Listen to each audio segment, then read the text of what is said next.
Welcome. Again, if you're just joining, I'm Joyce Gariffa, Director of Content at Ragan Communications, and I'm thrilled to be here today for a World Cup case study, how to score goals from real-time data in partnership with NewsWhip. Before we get started with our program, some housekeeping notes. Please use the Q&A function to ask our speakers any questions. This will be a highly interactive session, so please do use the Q&A for comments and questions. You can also use the chat. I'll be checking that as well. Within 24 to 48 hours, you will receive a survey.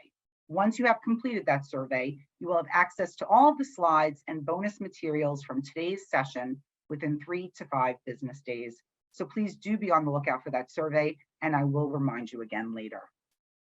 The World Cup tournaments hit media and social feeds like a tornado, tearing up traditional structures, bending culture out of shape, and scoring attention globally, pardon the pun. The World Cup is a media juggernaut with over 30,000 UK media articles about the event in summer 2018 alone, generating over 7 million social media likes, comments, and shares. This year, the World Cup lands in the run-up to Christmas. To better understand how media pros should plan for this, Paul Quigley, co-founder and CEO of NewsWhip, and Chris Smith, a communications leader at Red Consultancy, will share findings from a proprietary report filled with data so that you can plan ahead. Paul and Chris, go ahead, turn your cameras on and come off mute. The virtual stage will be yours in just a moment. First, we'd like to poll the audience, and here is our poll. Will you be doing reactive, real-time comms during this year's Football World Cup? And there are your choices. Yes, no, maybe. What's reactive, real-time comms? So please go ahead, put in your answers, and we will begin there. Brilliant. Thanks, Joyce. Welcome everyone who's joining. Very interested to see just a few people are definitely planning, and we have a few maybes. Maybe we can convince a few people to cross the threshold and consider capitalizing on this this big media and attention opportunity, Chris. Welcome everyone. I'm the CEO and co-founder at NewsWhip. I'm not a soccer expert at all. Chris, that's going to be over to you. What I'm very interested in is these kind of news events, multi-day, multifaceted news events which have both traditional media and social media components, where little memes and ideas are inevitably going to emerge. They're going to go super viral, and there's going to be brands that get intentionally or not intentionally caught up into this great storm of a ongoing global news event. But it's different this year, Chris, right? It's very different this year. The World Cup has always taken place in the summer, in July, June and July, and this year it will be in November and December because it's being hosted in Qatar. Back in, I think, 2010, when the decision was made to host the World Cup in Qatar, it was supposed to still be in the summer, and the original plan was to have air-conditioned stadiums, so that because it's far too hot to play in the summer. And in the end, they did move it for player welfare, which I think was broadly regarded as the right decision, but it creates this brand new scenario that no one's really ever had to deal with before. And in the UK, for example, who are in the same group as the USA in the preliminary rounds, there will be an England game on the same day as Black Friday, and I believe the same is true for the US. So your soccer fans will be, rather than maybe going out and buying things, queuing, fighting for new laptops, or doing online shopping on Amazon, might be more interested in going down to their local sports bar and watching the crucial American game that's coming up. So a different, very big potential distraction for a lot of people. And this will be early in the morning for people in the US, I presume, as well, right? So it'll be just like the Black Friday slot will now be the watch soccer slot for a lot of people. Yes, exactly. If you want to queue up for store openings on that day, then you will not be watching football or the soccer. So yeah, it's a different thing, but it's also the amount of oxygen in in the room in certain places might have shifted quite significantly. You know, the World Cup does go on for a long time. It is massive. You know, the most followed celebrity on Instagram in the world is Cristiano Ronaldo, who will be playing at the tournament for Portugal. You know, football and soccer is just massive globally. So also when we're talking about global brands and global briefs from an agency point of view, which is of course where I come from, that it has to be considered regardless of market.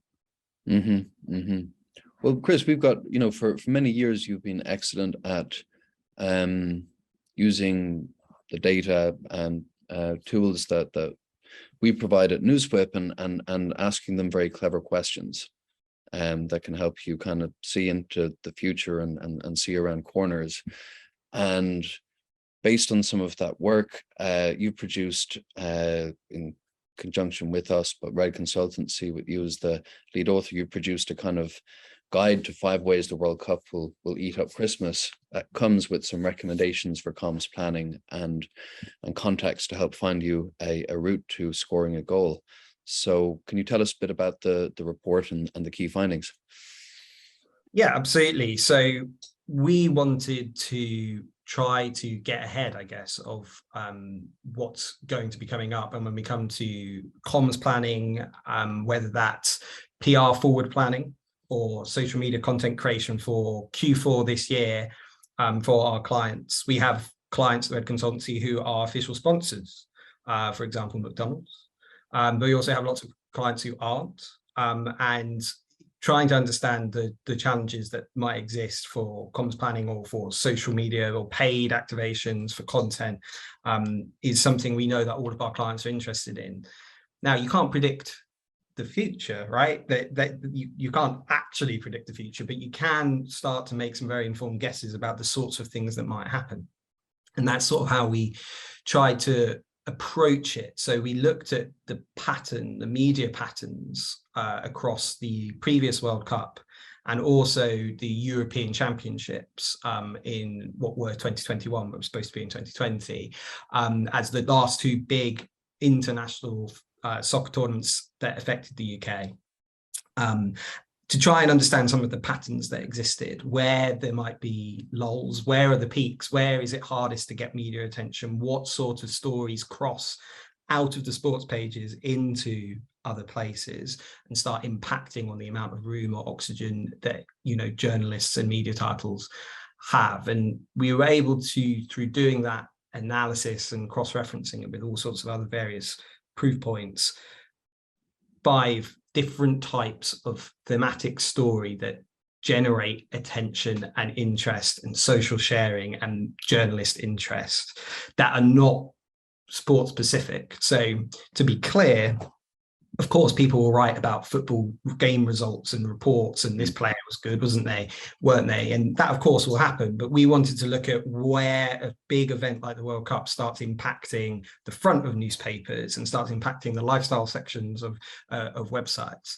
And we were able to establish those 5 themes, which are in our report, which we think the 5 most likely potential flavors of something where a brand opportunity to newsjack or get involved or do some proactive or reactive comms might exist. And I think what's very useful here, a lot of people are joining who might not be soccer that much into what we call soccer. I'm in Chicago at the moment, Chris, so I'm calling it soccer. A lot of these patterns, yes, it's not about the results, what's happening within the 4 bounds of the field. You're watching this in the same way that I watch the Super Bowl when I'm in the US. I want to see all of the fanfare around it. There's the halftime show, there's the ads, there's memes that will inevitably emerge from different off-the-cuff moments and fan reaction shots and all of that. So that's where your report is focusing, right? It's not just in the 4 corners of the field. Yeah, absolutely. So, for example, one of our themes is fan behavior. So things that fans at games are also fans who might be watching back in their home country, how they act, how they behave, things that happen. In the last tournament that England played in, international tournament, we played Germany, and there's there's some historical rivalry there, let's say, both on the pitch and off the pitch. And the game was at Wembley. England won, and there was a young German girl fan who was about 9, and she was crying because her team had lost, and that went viral in the UK because everyone found it very funny, because we never beat Germany, they always beat us. There's a very and we had finally beaten them, and we were sort of like, well, you know, we've cried for years, time and time again, you've knocked us out. So it's kind of nice to see a 9-year-old German child cry. I know that sounds horrible, but you have to be an English football fan to understand the pain that the German team have inflicted on us. That was huge, and that was just something that happened in the stadium. Now, you know, there's England's group has USA in it, as I mentioned before. Also in that group is Iran. So, for example, America-Iran's an interesting international football matchup, but you could easily foresee perhaps fans behaving very well to each other. That's perhaps it's slightly different from perhaps what you might deem relations at international diplomatic levels, and actually football fans will cut against perhaps some of that frostiness and be more inclusive, be more joined up. Who knows? But that's something that could happen. It's something that you can start thinking, well, how will the fans behave? And is there something that might be adjacent to my brand or my client at that point? And not only looking out for it, but being aware of it, that it might happen before, because it's one of the trends that we see is something that generates journalist interest and that social sharing. That's very interesting, because initially I would imagine people are thinking of doing activations or thinking, well, this is a scary place to play. We're not going to activate on the 9-year-old girl who's crying unless we're particularly salty brand. And Iran US playing against each other also sounds like a scary place. But on the other hand, if we're looking at expecting to see fans hugging each other of all different stripes, is a real that's a narrative of coming together that maybe a lot of people might want to potentially be ready for some real magic moments. Yeah. So yeah, and it's amazing how quickly the edge can come off things. So I think in the UK, for example, with that crying German fan, I think Domino's Pizza did a thing where they're like, when you try to order a pizza, but we've already shut, and they just posted the same picture, and because everyone's already seen it, because it's been doing the rounds for the last 24 hours, everyone then goes, oh, that's very, and and then and it's no longer about, they're not making a comment about the football match or England or Germany or rivalry or anything. Yeah. It's just reflecting what's very quickly become a cultural touch point in that week, which, for all of us who as comms professionals who see these things all the time, how quickly something goes from it didn't exist to it's now a shorthand way of referencing something or referencing an emotion or a feeling. Brilliant. One thing we should, maybe someone else from our team can drop the link to the report into the chat at some point as well, so everyone's able to access that. So the next big theme, and I'm going to ask you, after we've talked about this theme, I'm going to talk about the bit of the process of how you pick these out, Chris, because a lot of professionals who are on the line, I think, will be interested in the process, especially if they're also NewsWhip users and they want to know, how do you ask these questions? But the next one that you've picked out is cultural recreation. Can you tell us a bit about that? Yeah, I think cultural recreation is something that I think is one of those forces that has emerged as we've moved into this highly connected, internet-driven society and culture, where being able to show that you're part of something by sort of behaving in a way that shows that you understand it can be a very powerful thing. And when lots and lots of people do it together, it's very, very sort of fascinating. In the last major soccer tournament that happened in England, there were a number of games in England. It was the first time we'd been hosting games in an international tournament since 1996, and it kind of felt like the whole country was back in the mid-90s for 2 weeks whilst it was going on. One of the players for England changed their hair to the same hairstyle as one of the players in the 96 team. All the fans started wearing retro shirts from the 90s, and they brought back bucket hats, which in the mid-90s, I'm sure you probably remember this, Paul, bucket hats were all the rage. Bands like Oasis and Blur introduced it, Britpop, that whole thing. Everyone was wearing bucket hats. Suddenly everyone was wearing bucket hats again. because we were sort of reliving, but at the same time creating our new adventure and our new story. And all of this stuff becomes incredibly powerful, potent. It's the power of nostalgia. It's the power of tribes, the power of belonging. And I think particularly in the US, there's still, I think it's evolved and changed and developed quite a lot in the last 10 years, but there's still something about being a soccer fan rather than perhaps, an NFL fan or a basketball fan or NBA fan. And so that sense of tribalness, that sense of belonging, that sense of referring back to the past is interesting. As I said, England will play the USA in the group stage. England played the US in the 2010 World Cup, and the US got a very creditable 1-1 draw. And I would expect perhaps, for example, for American journalists and media to start thinking back to 2010 in the run up to that. What happened last time that we played England in the World Cup? Oh, well, this is, Obama was president and this is where the world was. And this is what we were thinking. This is what behaving. This was who was in all that sort of stuff's interesting. And again, from who your brand that you're representing or your client is, you can start thinking, or do we have something that we could say about that? Or what were we doing back then? And maybe that can be the source of inspiration for a social post or a bit of reactive comms.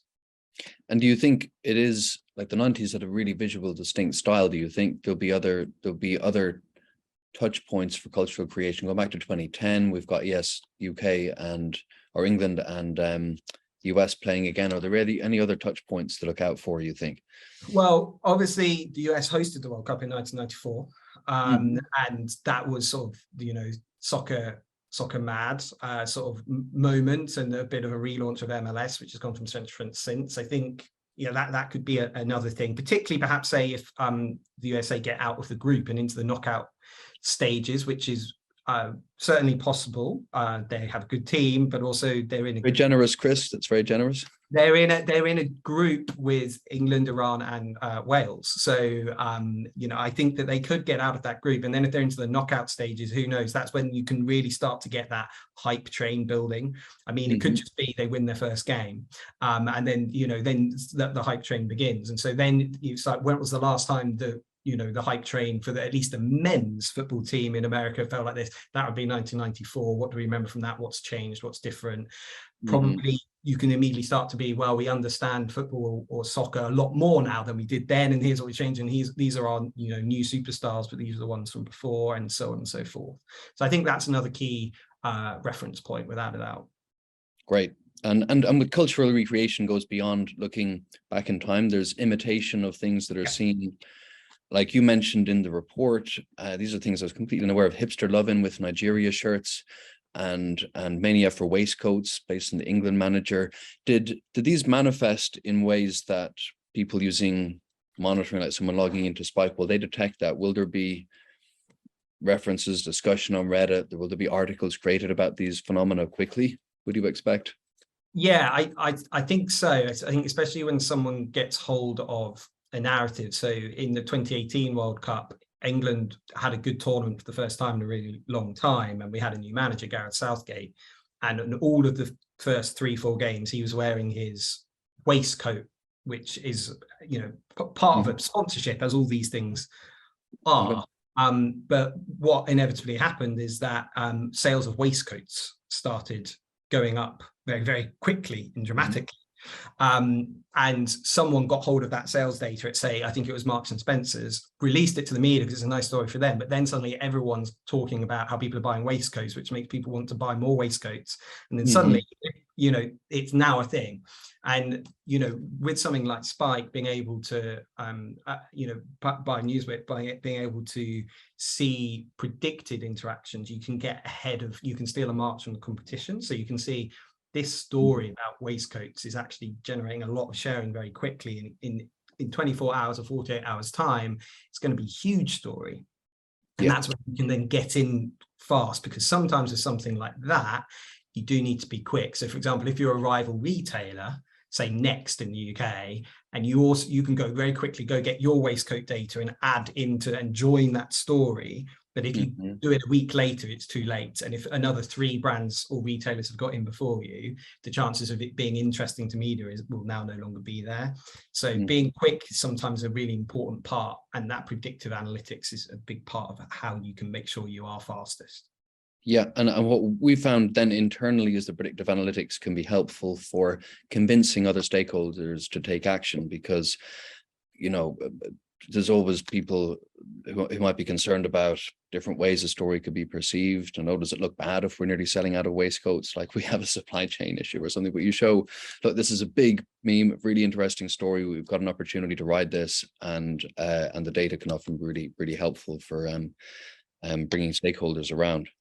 Well, look, so a lot of this report is less about real-time capabilities, right, Chris, and about looking back at the past to predict what will happen in the future. So, and you've chosen obviously previous World Cups, the Euros, so, and then you're looking at those time periods. And can you tell us a little bit about just the methodology for others who are going to be looking at other cultural events and thinking about how to predict what patterns they might want to expect from them? Yeah, I think, you know, when it comes to sort of the methodology, you know, we always use a hypothesis-based form of thinking. So the question we asked essentially was, does an event like the World Cup eat up attention from both media and journalists and consumers, in terms of it basically steals attention? Or does it just sort of happen in a bubble, and that bubble inflates for the 4 or 5 weeks of tournament, then it disappears and it doesn't really impact upon other things? So that means you're looking for when it's starting to come completely out of the sports pages into other places, and where you're able to contextualize using, for example, some of the data that NewsWhip gives you and goes, was this the biggest story of that day of everything? You know, and when you say there's this many stories and this many interactions around a story or a set of stories, how much of the overall pie was that? The answer when we were looking at that was, it's a big part of it. So if you then think about how that's going to impact a busier period from a media point of view, which is not the summer, which is often a bit quieter, but November, December, which is sort of peak season, that's going to cause you know, tension, and it's going to eat up some of that attention, as well as changing consumer behavior too. So we went in and looked at that to really try to understand, stripping out all of the sports media bits, which we took as a granted. All the sports media will talk about the World Cup whilst it's on. We wanted to look at, you know, what other people were saying. We found all sorts of things. In the NME, there was a gig review which talked about Gareth Southgate's waistcoats, as I was mentioning before, because the lead singer wore a waistcoat, and then they were like, we're going to give them an extra star because the waistcoat was so like on thing. England had a game the next day, and it was a gig the night before, and so you see it starting to impact music journalists, and they're talking about it. Even they can't get their head out of what's going on, and that's when you sort of know, okay, this is sort of eating up a lot of attention. There's a very interesting application for this, a lot of attention that people who are the insights and analytics functions in-house, and as well as people in media buying.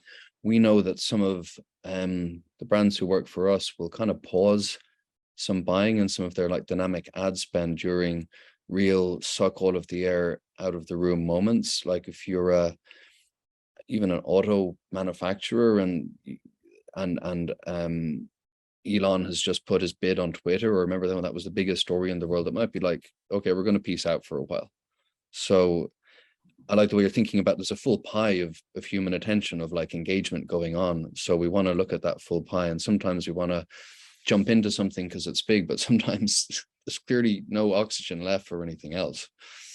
Absolutely. And the report and the research that we did found some interesting creases there. So for those who don't know, essentially the way the World Cup fixture list, if you go look it up, there's a game every day for about the first 20 days or the first 15 days. And then you then get into the knockout rounds, and then you start having some days where there are no games, as you have rest periods before they just all roll over, because there's 32 teams in the tournament. And so we were trying to look at, okay, well, therefore, if you're trying to land something where you're worried you might bump into a big football game, obviously your brain will tell you, well, you go for the day where there's no, what's the first day there's no game, or the second day there's no game. And we found actually that some of the third round games are the quieter even they're actually quieter, because some you play every team plays 3 games, but a lot of teams qualify after just 2. So you end up with dead rubbers, and you end up with, and actually that can be the best time if you want to sort of do something that's not related, but you don't want to be drowned out by other things, or you're trying to do another sports activation, another sports vertical, and you're worried that that's going to get in the minute. So we found that that's actually there's some creases in there where you might not originally think that's a good time to activate. And then you can see that there is, those first 2 weeks are really, really busy. And then the big games as they happen, you know, they really do suck a lot of the oxygen out of the room. Before we move on to the next insight, I thought there's a very good audience question here. And maybe this speaks a bit, Chris, about why a lot of people who are tuning in are not currently planning to do responsive activation. The World Cup is being, Krister is sharing that this World Cup is played in Qatar, which has already attracted massive negative attention, focusing on lack of human rights. How do you think this will affect companies' motivation to engage in the event? It's a great question. It's one we've wrestled a lot with, actually, even when we were writing the report. And at the end of I think there actually is a disclaimer somewhere in there where we said the report is deliberately tried to not go into detail on that too much, because that's almost a completely different report. You know, what are the reputational risks of getting involved? I think our point of view and our understanding is that there will be noise about that. And exactly how that narrative goes is something that, again, you've got to monitor in real time. I think, stepping outside of soccer for a moment, if you go back to, say, the 2008 Olympics, which was held in Beijing, there was a lot of negativity and a lot of criticism in the lead up to that Olympics. And then once it sort of got going, that went, because the sport took over, the personal stories took over, the events took over, and they became the thing that people wanted to remember, to celebrate. That was the Olympics where Usain Bolt won his first double golds. That became the moment, and that's what you remember. You remember him winning that 100 meters, setting the new world record in the bird's nest. That became a thing, and all of the other things which hadn't gone away, that was no longer part of that narrative.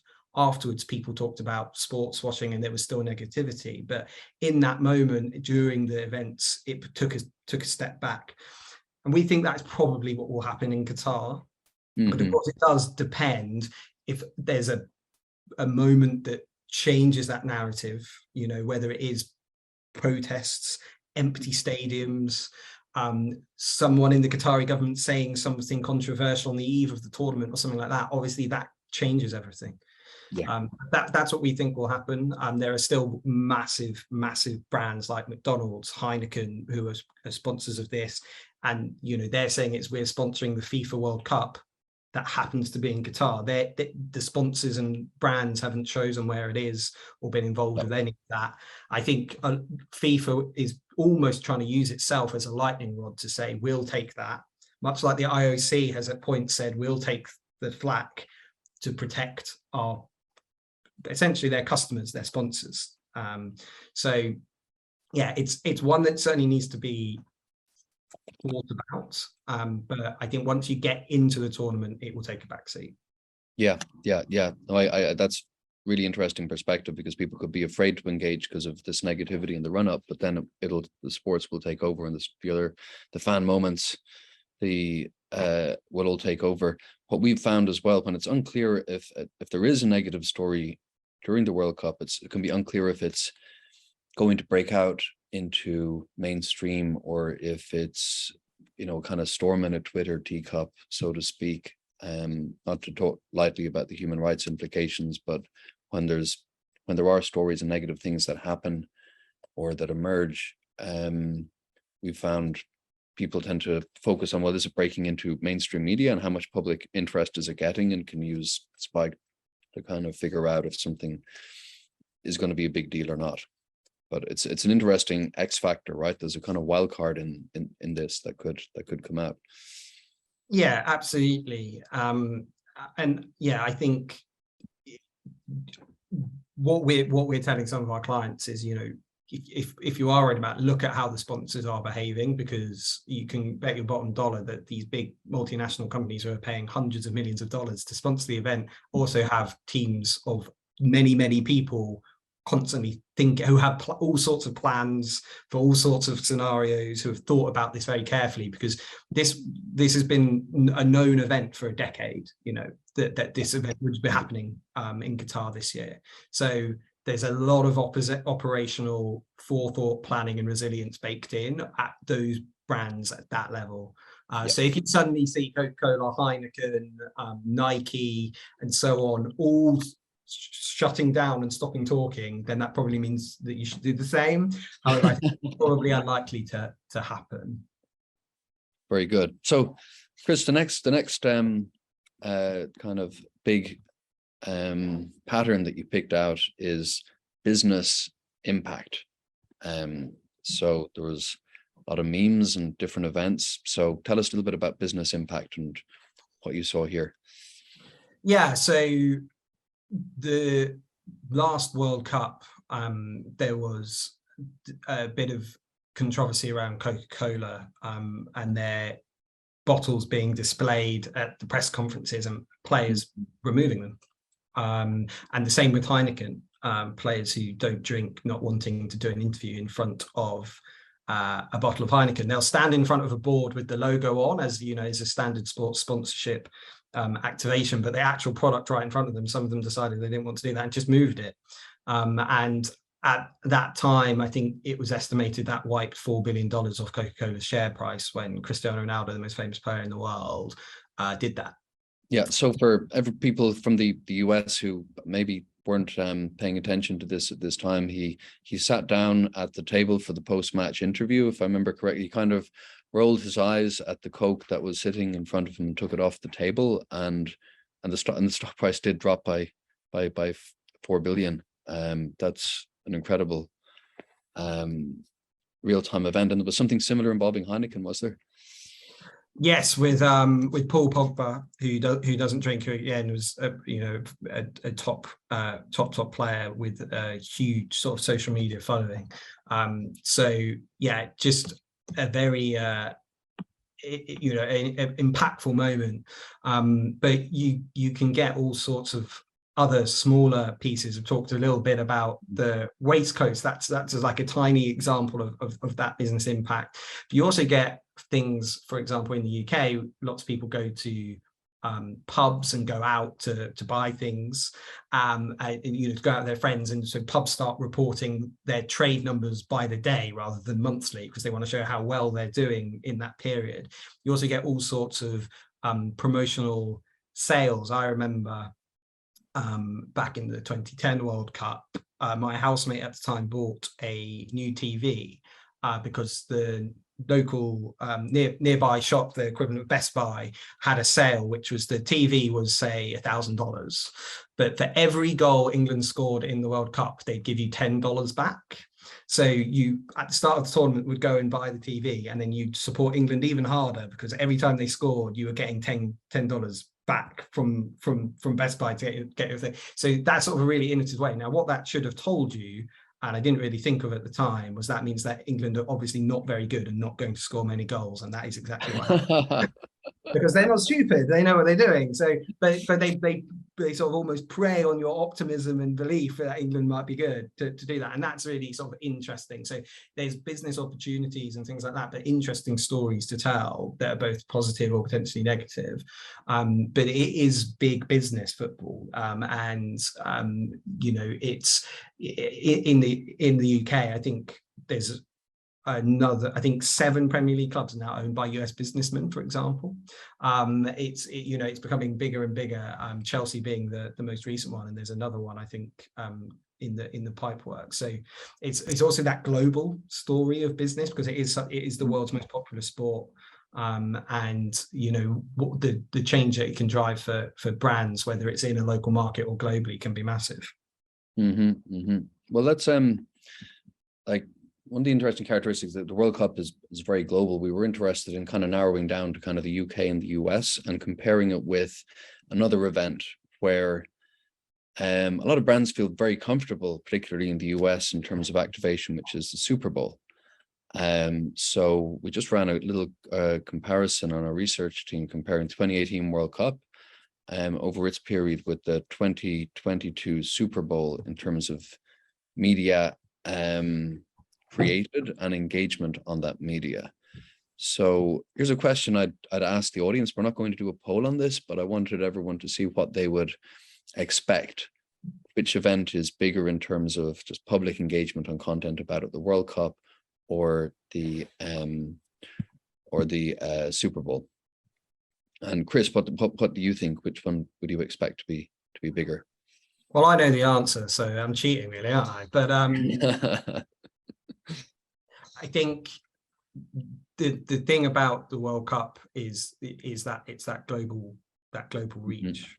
The Super Bowl is a global event too. I watch it here in the UK, but I think, as I can see, people are commenting. Lots of people going for a World Cup, which is the right answer across both media and engagement. Yeah, like what's interesting is, despite you've got a much smaller population in the UK, which is more passionate, but you still get more about, up in the 20s of millions of engagement on content. Super Bowl still gets up to about the 20s as well, but not as high as the World Cup. And what's interesting as well is the US media got pretty significant engagement in the World Cup in 2018 as well.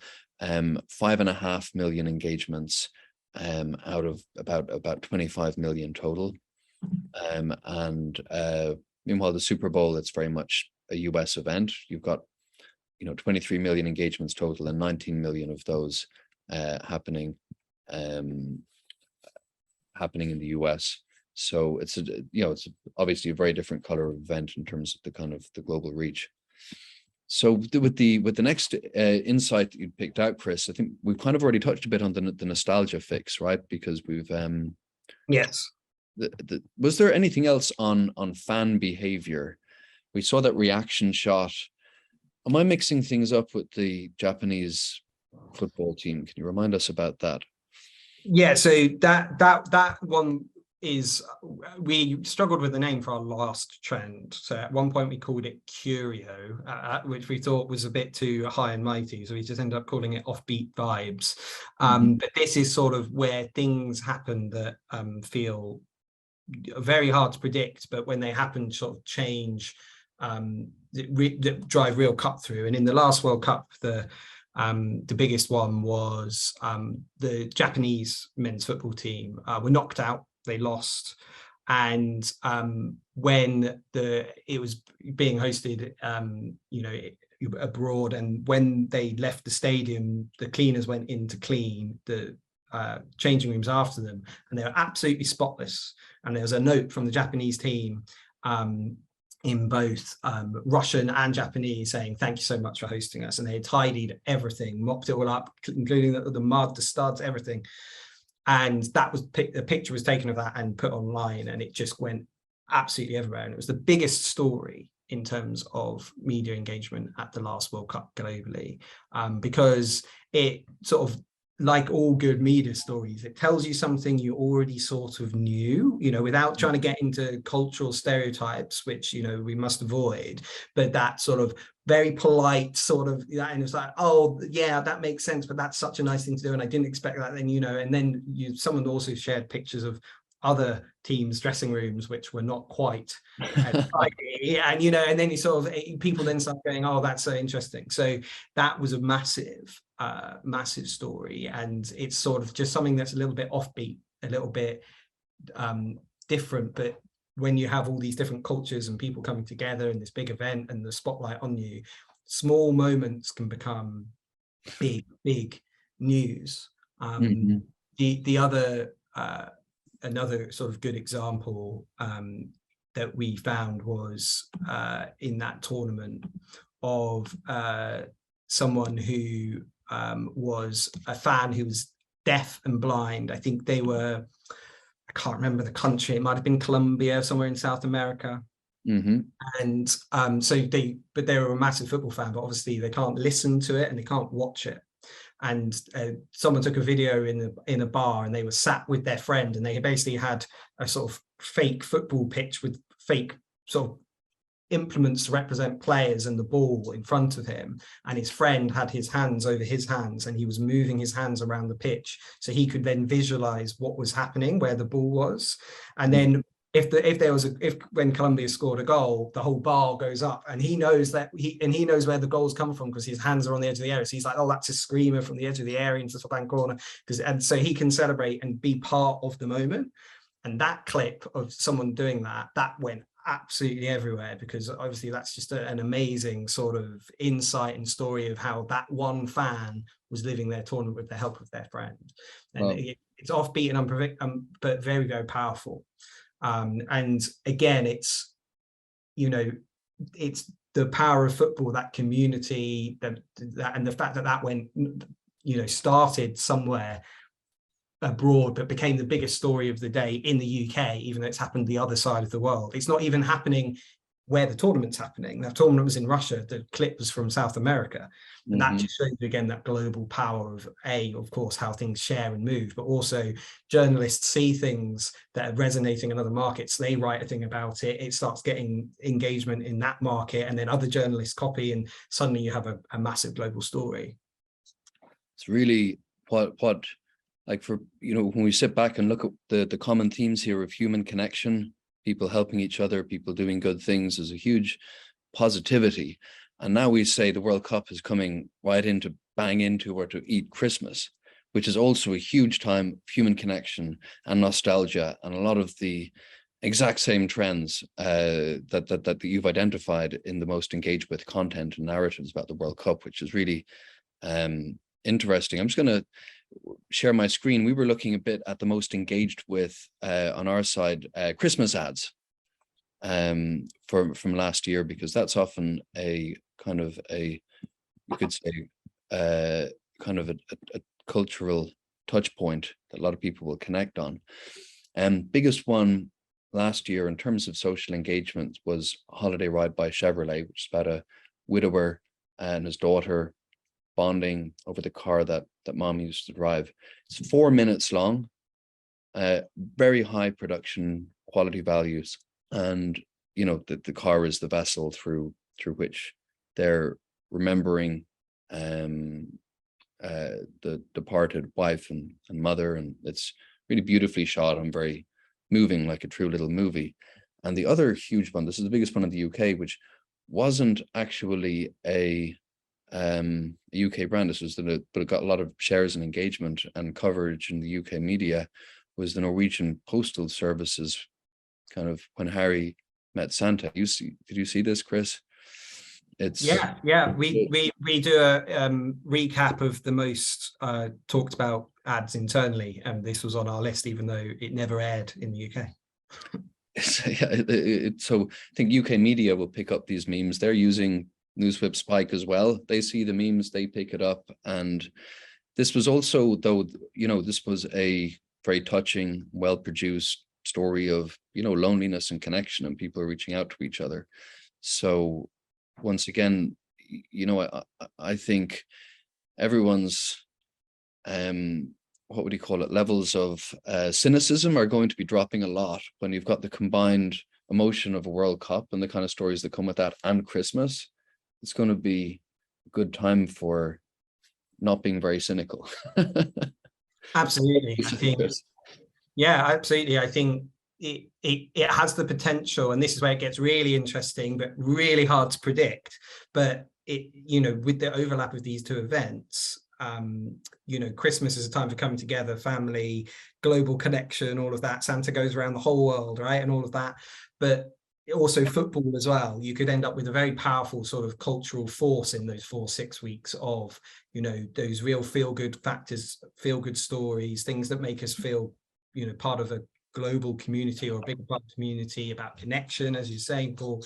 Could be very powerful stories. And if you've got a story that tells that, or even a client case study that tells that, it might be a great time to launch it, because you're playing into a space that's very open to hearing about that sort of stuff, where as we all know, there are periods in recent past where like no one wants to talk about that. It has to be hard focused, hard news. We've had a lot of hard news in the last 3, 4, 5 years, haven't we? So it could be a window this winter to be able to tell those stories or be more playful, whether you're being creative from an advertising point of view, or you're just trying to be creative and B2B comms point of view. You can use it however is appropriate for your client base. Back when social media was about human connection and about nostalgia and memes and the good stuff, like one of the ways we've seen, and in fact something we picked up from another user of Spike, Chris, is a kind of approach. So as you know, when you log into our platform, you'll see public interest, immediate interest, and whatever the keyword is over time.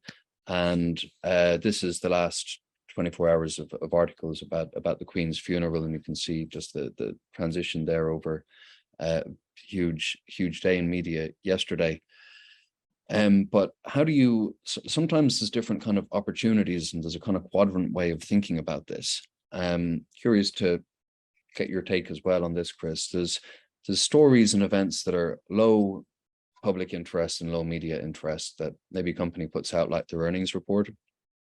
There's stories and narratives that are of high interest to the media, but the public doesn't care quite so much about it. And I've put in GDPR as that, or, privacy rights or something that the media writes about a lot. We don't see much engagement on that most of the time. Then we've got a high public interest story. That's a screenshot from the Ford F-150 story, the guy who used his truck to power his house back during the Texas ice storm last year, which was a huge viral news win for Ford, which was something that there was huge public interest in, but the media was slow to. And then you've got things that everyone is converging on, like Musk's bid to buy Twitter. People share and talk about it, and the media covers a lot of it. And I think where the arbitrage opportunity can be when you're doing good real-time monitoring is that the pattern often looks like this, that things that are of high public interest, the media is going to find them pretty quickly. But there might not be very many articles about it at the start, and you might be the person who gets to introduce it to a journalist or to media.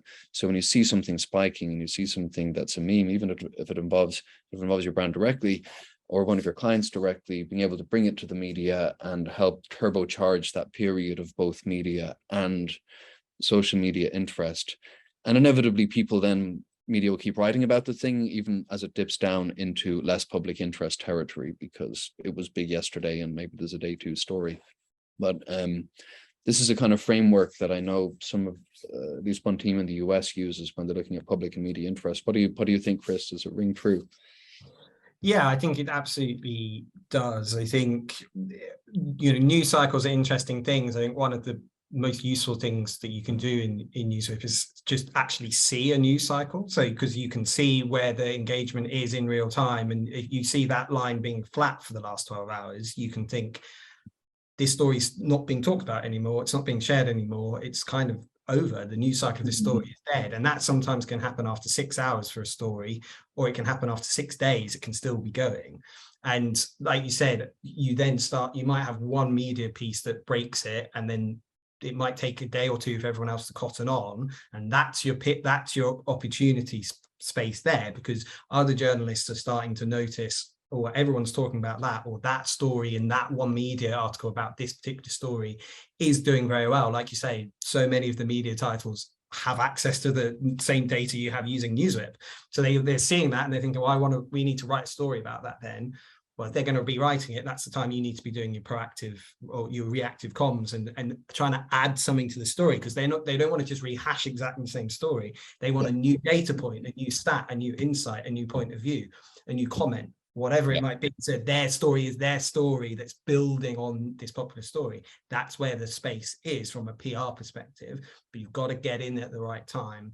And as you said, if you get to it too late, suddenly everyone's written about it. There's nothing new to say, and everyone's just rehashing all of the other 100 articles to create their own, and they don't need you. Thank you very much. And we're a bit late to this anyway, so now I've just got to do this before I get on to the next thing, and I'm not interested in talking to you. So it's that Goldilocks moment, as we sometimes call it here, where it's sort of like, its story has that high potential or that velocity behind it, but it hasn't actually properly spilt completely out. And to be able to understand where that moment is, you need the real-time data. And that's where you can go, right, it actually is worth us spending an hour or 2 or 3 with the client to go into the organization and get this stat or get that spokesperson or get that signed off draft statement, because we do think that it might well get picked up. It's such a perfect analogy. I'm a bad surfer. It's such a perfect analogy with catching a wave, isn't it? Before it turns into foam. Yeah. You gotta catch that wave. But let's talk about preparation for that, because you don't just turn into a good surfer immediately. Let's talk about how some of the things that we both pick out from your work and from us seeing our clients' work as how to prepare for those who are tempted and potentially participating in what's going to be a huge focus of human attention. I mean, one of the we could bat a couple back and forth, Chris, maybe like that. One of the ones that we've definitely seen, and it's an upfront common sense one, is a clear zone of entitlement or action, where you know where your brand plays, you know where it doesn't play. You have a kind of set of areas and a checklist and the kind of things that you feel you can do that are on brand and that will connect with your target audience. So you spend a bit of time up front defining that space of action, so you're not trying to jump on everything, and you feel comfortable with that. That's one of the first steps that we see teams doing. Yeah, I think knowing what you might or might say or might not do is a really important thing, because you're going to have to make decisions relatively fast. You're going to need to know how to do that. And I think, we did the poll at the start. If at the start of the World Cup you're thinking we're not going to do anything reactive, then you are not going to do anything active. It's impossible almost to then, you might see an amazing opportunity and it's staring you right in the face. If you haven't gone that pre-prep and thought it through, set up things, lines of approval, understood, already floated it with the client, or already the client's floated it with their boss internally within an organization, how are you going to do it fast enough? You're not going to be able to. It's going to take 2 weeks. And some news cycles can go on a long time, but that's never gonna work. So you've got to decide you want to do it beforehand, even if you don't actually end up doing anything. Or you have to, but if you get yourself used to that, then every time there's a big event, you can go, well, we're going to have an ear open, an eye open, and if there is something, we're going to try to do it. And then, like you said, being really clear on what that might look like, so you're not just sort of reaching out and overreaching for things that aren't quite right. So what are your key messages, or what do you want? Sometimes for clients it might be, at the end of the day, my client really, really values high quality backlinks, and driving SEO to the website. If that's a key thing, then you need to think, okay, well, how can I add something that will get that link from the media for that story? And you can start thinking about collateral materials, ways of doing that in advance, rather than the moment the opportunity sort of. Yeah, it's because it's not going to happen then. The lines of command, the clear area of play. That's really clear. And in fact, I'm going to invite any questions from the audience as well, because we're going to run out of time soon. But I wanted to come to I like bringing things back to the tactics as well, and like how you actually do it. We know that our customers who are planning to do activations and are also even doing reputation monitoring during the World Cup won't be sitting in the dashboard all day. It's about setting up alerts, potentially predictive threshold alerts. So tell me if a story mentioning my brand or mentioning one of these wider areas of activation around the World Cup, say World Cup and sustainability, and some of the themes there, is going to get above 100 shares in its first 2 hours or 3 hours. And I think getting that kind of push information set up well ahead of time means you don't have that gnawing feeling that you might be missing something. And then the other, as well as the alerts, kind of regular reporting and kind of monitoring of the memes and the story and the narrative as it develops. What are the trends? Who are the authors? Which publications are doing well? What kind of memes and things are emerging, even if we're not activating on them yet, that we're building our awareness and kind of circulating that internally as it happens. Those are kind of two of the, using the tools smartly approaches that we know that some of our customers will be doing. Is there anything else you'd add, Chris, as a kind of tip for doing this right? I think from an agency perspective and from that client relationship, I think you have to have that a good client relationship first. So if it sometimes it works for, say, a relatively new client who's just like super optimistic and open-minded and sort of excited to work with you, that can work well. But usually what you need is that trust.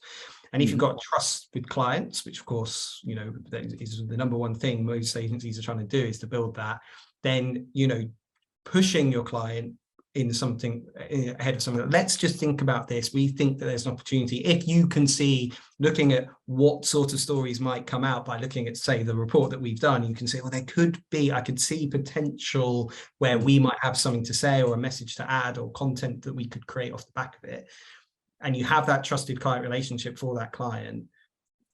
For me anyway, if you want to be a good modern comms professional, it's your job to have that conversation. It's your job to help that client set themselves up and to leverage that trust to try and advance their capabilities. Because I think sometimes it's easier to stay doing what we know or what we do, or just know we only do things that have been planned 3 months in advance.